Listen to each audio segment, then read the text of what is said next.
Hope you guys are doing well. Welcome back. So in this video, I'm going to show you that how you can create your account on Elementor. So let's get started. So first of all, what we have to do simply we need to go to the Google and there we have to write the name. So I'm going to write the name, and as you can see now the website is here. Now simply we have to click on this, and after clicking on it, we need to wait for a few seconds. So as you can see now it's here.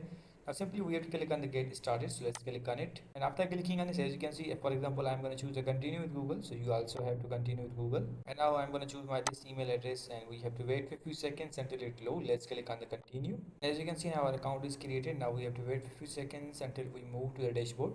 So it will ask a few questions. Who are you building for? For example, myself, friend, or my business. I'm going to choose this one. Let's click on the next. Now is this your first Elementor website? So yes, and then we have to click on the next again. What type of website are you creating?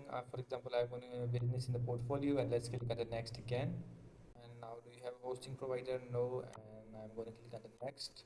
So as you can see now the packages are provided here. If you want to use these packages, if you want to buy these packages, you can also buy these. So I hope you guys understand this video that how you can create your account on Elementor. So see you guys in the next video.